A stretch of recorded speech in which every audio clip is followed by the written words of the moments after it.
Hey everybody, my name's Lindsay, and this is my review for Red Sparrow, or should I say, Krasny Vrabi. When I was in Moscow, I heard about a program. Young officers trained to seduce and manipulate. To use their bodies. To use everything. Call them sparrows. That's what she is.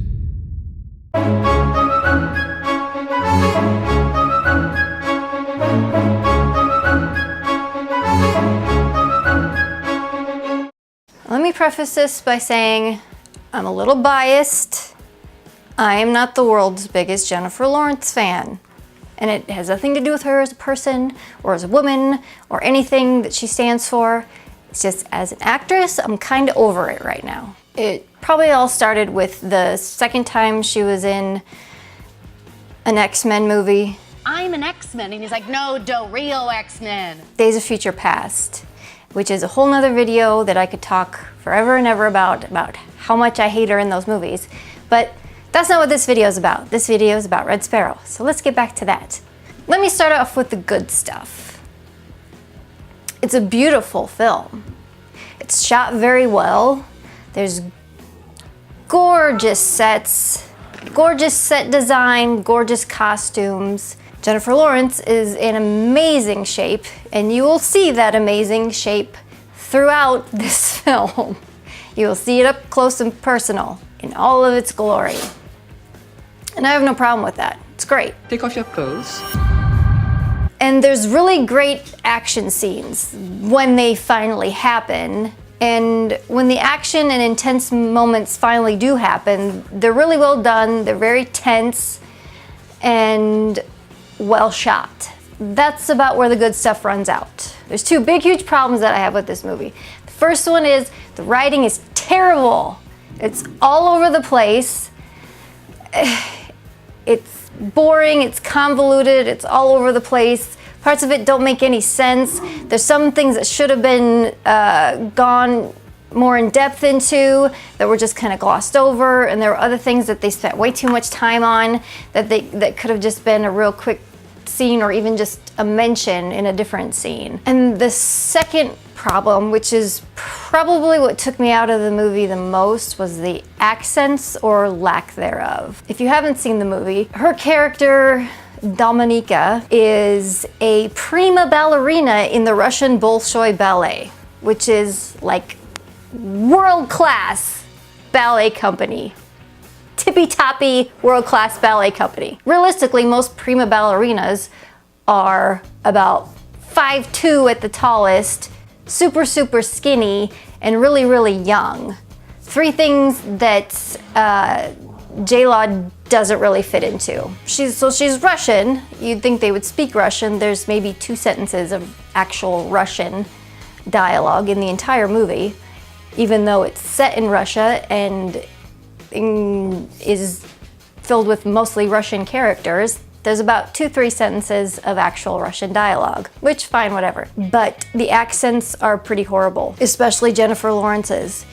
A lot of times when you try to do a Russian accent, especially a woman, you start sounding like Natasha from Rocky and Bullwinkle. But Boris, fearless leader, says moose and squirrel must arrive safe and sound. And to avoid that, her game plan was to just speak really low and flat through the entire movie. And it doesn't work. It doesn't work at all. And then there's Jeremy Irons plays a character. He plays a high-ranking Russian official, and he just said, fuck it, I'm Jeremy Irons and I'm gonna do my normal accent. Take it or leave it. There you go. Joel Edgerton played the love interest, the CIA agent who's there, that she's trying to get in with and get information from, and there's some kind of pseudo love story there, and I don't buy it for a minute. He is about as milquetoast as you can get in this movie. Really didn't have a lot to do except just be a plot point.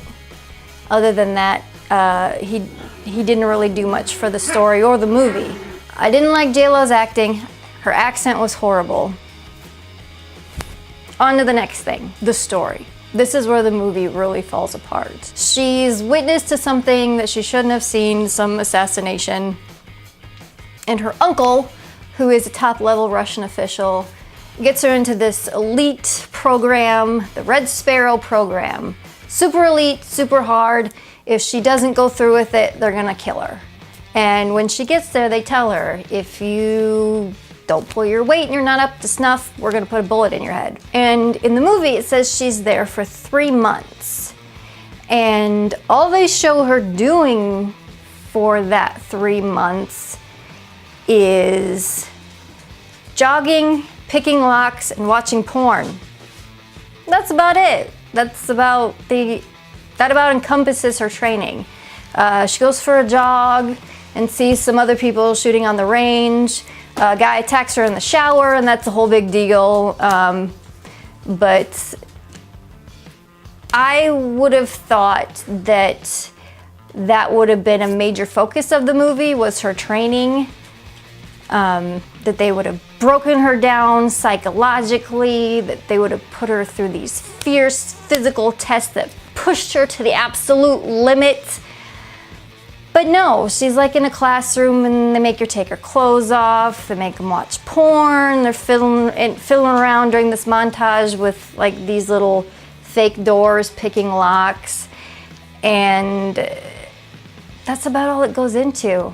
And it's a very small part of the movie, and then all of a sudden she's a full-fledged Russian agent on assignment, not heavily monitored at all, and is fucking things up right and left, and they're like, her uncle's protecting her, whatever, but if this was true to life, she'd have been dead right away.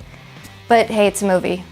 Okay. And through the whole thing, they're searching for a mole, because that's how all these spy movies are. There's a mole, you gotta figure out who the mole is, and you don't know if she's going to expose the mole or if she's gonna defect to the American side. And it's really telegraphed what happens at the end. She pulls a little switcheroo that she's been doing the whole time, and it's really convoluted and just kind of dumb. And so the ending was very anticlimactic.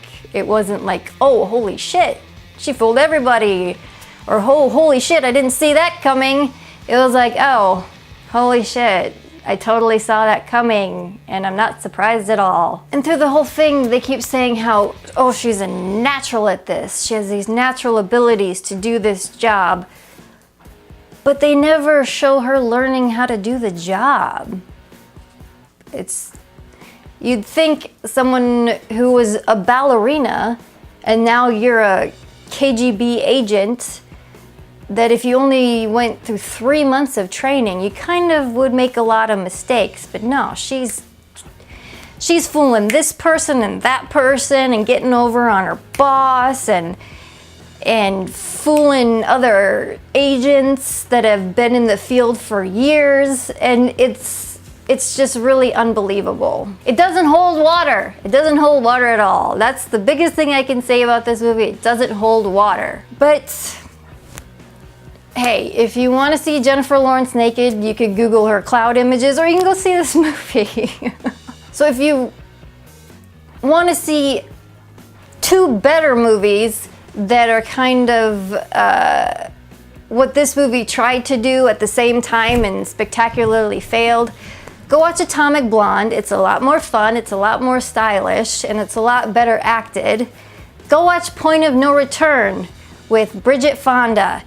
That's a lot more fun. You get a lot more into the psychological aspects of her training and her struggling with what she's been forced into and forced to do. And don't go see Red Sparrow. I'd skip it. I can't recommend it. Go watch Atomic Blonde, go watch Point of No Return. It'll take you longer, but you'll be much more happier in life. That's gonna do it for this review. So this is Lindsay saying do свидания. Я люблю тебя.